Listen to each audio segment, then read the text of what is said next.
Good morning. Good morning. This is Good Morning Santa Paula. I'm Peggy Kelly, and I'm here today with Santa Paula Mayor Rick Araiza and our city manager, Dan Singer. There's so much going on still and other business other than our COVID-19 issues that, of course, we're going to address today, but we're also going to look at some impact of that and how the city has reacted and maybe go over some other general things. But anyway, good morning, Rick. How are you? We'll start off with you today. What's up and what's on your mind? Obviously when this is all going to end, but unfortunately we're dealing with it on a daily basis, and city council just ended, and we dealt with some issues with people being in dire need, and did a little bit of I think yesterday we waived our late fees and shutoffs, and those have been okay on water services, water and sewer. Water and sewer have so for right now the council agreed to waive that for until this pandemic is over. I think what was that, Dan? 2 months? Was that what we did? Yeah. 2 months so far. Okay, well that's a good number because that's a good goal to shoot towards. And then what would be the repay? Would they be able to pay gradually at the end of this, or how do you think? When we have people that are in a hardship situation and unable to pay, we're always open to looking at a payment plan. We don't encourage that because the challenge is with water is you continue to use it, right? And so if people have too long of a repayment plan, then sometimes they're just falling further behind. But yeah, we will do that for our customers. Sure. So it'll be a case by case. Yes. Is basically what it would be. Do we have any idea offhand how much this costs the city at this point? I know that's Dan and I were talking earlier that there's, how's this impacting the city? How is the whole COVID-19 issue and the economic crisis we're in right now, how is that impacting the city? In terms of water, we don't rely on the late fees. So right. It is certainly a loss of income to the water system, but it's not something that we count on. Sure. Where we're really going to be hurt the hardest is the loss of sales tax. That's what yes. And of course, now we're so fortunate to have Measure T and all that it brings about in funding police and roads and parks and recreation services, but that's a sales tax measure, right? Yes, so, yes. So now we're kind of getting hit twice. Boy, yeah, that's true because of sales. Do we have any indication at this point how much maybe retail sales taxes are down, or? We do. We're anticipating for the balance of this fiscal year, which will take us through the end of June, that we're going to see about $750,000 in lost sales tax revenues. Ooh. Wow. And for next fiscal year, at this point, we're estimating a total loss to our general fund, including the Measure T monies, of probably about $1.3 million. Wow. So it's a big hit for us. Our total general fund with Measure T is around $17 million. So, this is at least a 7 to 8% decline.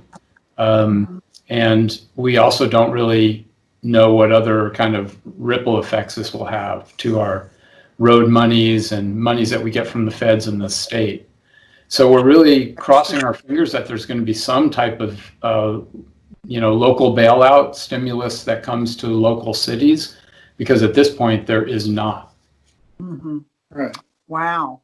Now I know, and I heard too, Rick, you're probably better versed on this than I am, that I guess too, when you talk about bailout monies, and of course for the city that's very important, but I'm hearing now that what they allotted for small businesses or big businesses for that matter, that those programs for the business people are now spent and they're waiting to re-energize the money flow, I guess is what's going on. Right. That's what I've heard, that the money is now used up, and it was on a first come, first served basis on the payment protection plan, the payroll protection plan, as well as the disaster loans. And as I understand, the payroll protection plan has now been used up.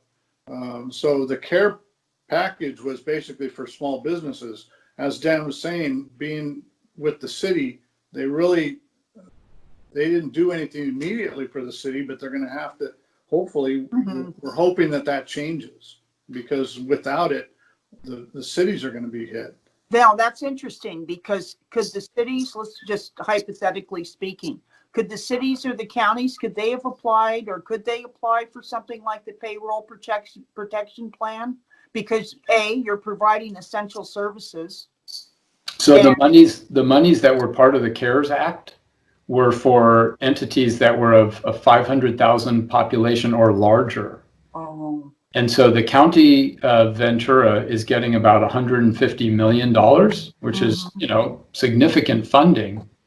But that's just because as a county, they're over 500,000. None of the cities in Ventura County, or for that matter, any city between about San Jose and LA, is under 500,000 in population. And so we've kind of been left on the sidelines to this point. As the mayor has said, that, we've been in some contact with our congressional representative, and we're working with our League of Cities to really draw some attention to this oversight. Yeah, that's true. I hadn't thought of that. But you're saying, though, that we wouldn't be eligible for the payroll protection plan, because they do have, I guess it can be extended to nonprofits. And, Right. And I would think that maybe the city's a nonprofit, but that's just me thinking out loud. So we don't want to hear too much of me thinking out loud. Take my word for it. During most disasters, FEMA steps in and they help to reimburse local entities for the added cost, whether that's overtime or it's equipment or it's, it's your response costs that were over and above. Well, this issue isn't about what we're spending to respond to COVID. Yes. This issue is that the government has forced a shutdown of our economy, which means that we've lost all these revenues that we'll never really get back. And that's where we're looking for some relief. So it's requiring some outside the box thinking by the government. Yes. Like I've said before, it's like a devastating earthquake, but there's no physical damage. It's just all the side effects. And That's terrible. Yeah, that's terrible. Now, I know that, we're up to 6 cases now of COVID-19 in Santa Paula, and the county itself is up to 384 as of yesterday. I know that there's been some talk, excuse me for touching my face, there's been some talk about they might be easing some of the guidelines a little bit. Have you, either one of you or both of you, heard on this? Well, I listened in on the city electeds and the county phone call that was yesterday, and Dr. Levine was going to wait till next week to decide. He wanted to see a little bit what the curve was going to do as the numbers came back, and the numbers were kind of screwed. They had a high number on Tuesday, I believe, from 32, but Yes. It was because some of the private labs had been closed for the weekend. So the numbers were off for the weekend. I think we only had like 5 and 3, but that was because they hadn't reported. And then they came back with 33. So it bumped it up a little bit. So he's trying to decide what he wants to do for next week. I think Doctor indicated that this weekend he'd write up the extension through May 15th. And we don't know, we anticipate that after that, there would be some, everybody's pushing for the economy to start up again, at least very slowly, but there'll still be some social distancing involved, and hopefully get a slow start so that we don't have a big surge when it starts up again. Yes, absolutely. Because, the primary concern still, it's running neck and neck now, is COVID-19 and saving lives and saving people from a devastating and possibly fatal illness. And also, we've got devastation to our economy and things like that. So it's really hard it's a double whammy for all of us type of a thing. I'm sorry to hear that. Now, I can say that I'm very impressed with how the our county has been handling this. I know that there's already in-depth conversations about what kind of some of that rollback might look like.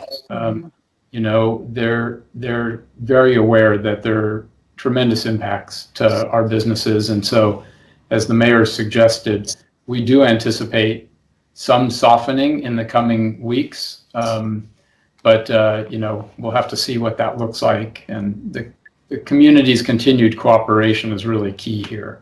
Absolutely. And even with a soft opening, it would be even more key, you know. And whoa, watch out. I almost lost. Oh, you almost lost. Yeah. Sorry about that. I was leaning too hard on the desk. But Dr. Levin, he's been very careful. And at the same time, like he said the other day, which I'm sure struck a chord with all of us, what he misses most is the handshakes and the hugs. So, you know, but we've got to remain to be a little hard-headed, I guess. So I know. Now, I watched the council meeting the other night from the office here. We were on deadline at the Santa Paula Times, and you went over some very, very interesting subjects, including life goes on and paving's going on. So could we maybe get just a tiny update on the paving issue? I know a lot of people in town are very concerned about that.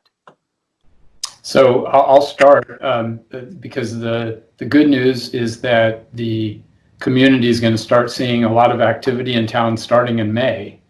And maybe to some extent, this COVID situation is making that easier for streets crews because there's not nearly as much traffic. So the interruption to businesses and our residents is going to be a little lighter.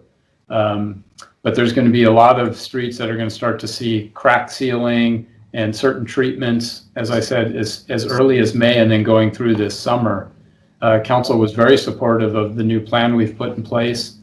And really the big outstanding question is, you know, whether we're going to see any stimulus money and or whether we're going to work to borrow some money to bolster the program even further.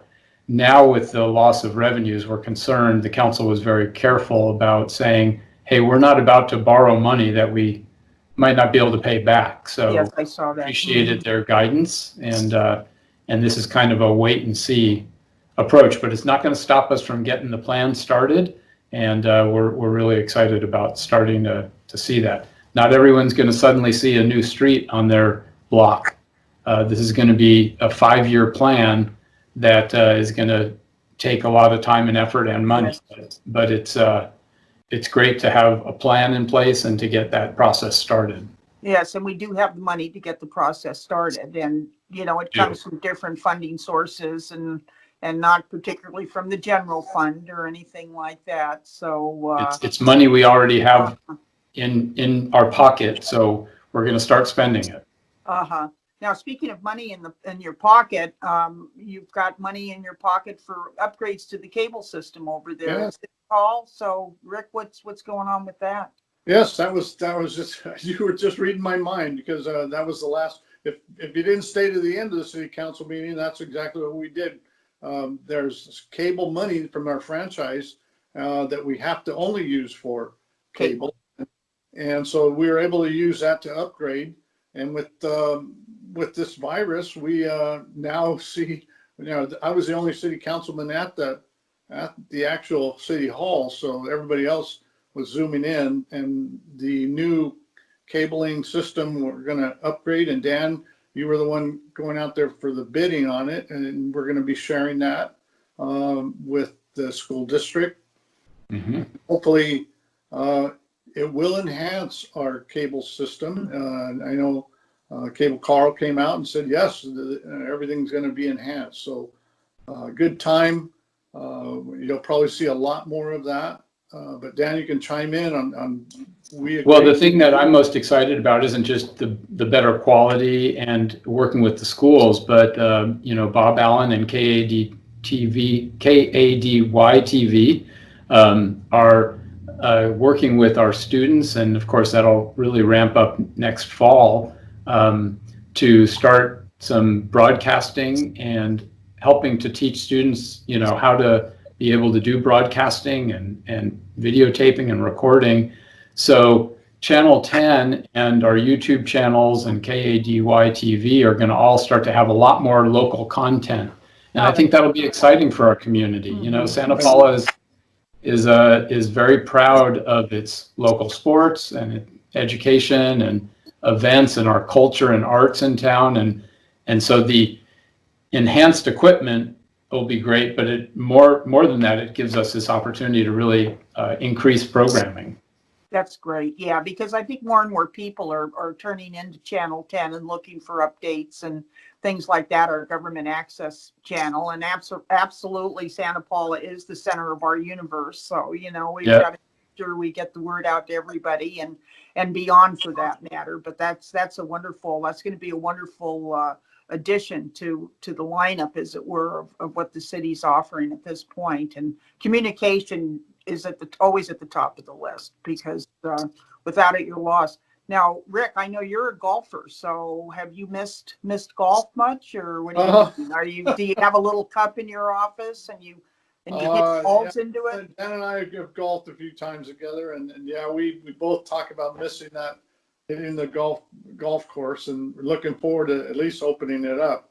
You know, in the meantime, my house isn't big enough to be hitting golf balls around. I've been improving my putting, I believe, but now my swing's been compromised, I think. I did go out. I had one of those days where I thought, what am I going to do today? And I used to be into archery with my younger two sons. So I went up in the attic, I pulled out some old archery bows, and I thought, well, maybe I can do something in the backyard. And I pulled them out, and I couldn't even pull those bows back anymore. I'm just too old now to do that. Well, you're busy anyway. Speaking of opening, you guys are getting ready to open La Cabana for takeout a week from today? Yeah, a week from today, we will be open. So and margaritas, I'm hearing? And margaritas. So we are planning, it's right on schedule to open next Friday. So that's wonderful. Limited menu to go and margaritas. The margaritas and of course there's other restaurants in Ventura County and across the state that are selling alcohol, and it's with everybody's blessing. Correct? That's correct. ABC. Okay, because I was going to say, if it wasn't correct, I want a margarita. No, ABC did loosen up everything. So I've talked to other restaurants that are currently doing that, and we had to figure out what kind of to-go container, and some, as far as mason jars, we're going to do with big ones. Big containers. Yeah, we're going to do with quart containers and 16 ounce. So that's what we've decided. Oh, that's wonderful. Well, I'm good. You know, return to normalcy. Yes, Dan. I will say that, you know, these difficult times have spurred a good bit of creativity. I've loved some of the things I've seen on Nextdoor and Facebook as people are trying to communicate. I've been involved in a number of Zoom kind of happy hour, social hours. And now recently there's been some concerted efforts to support our restaurants that are staying open. We've got takeout Tuesdays and Thursdays.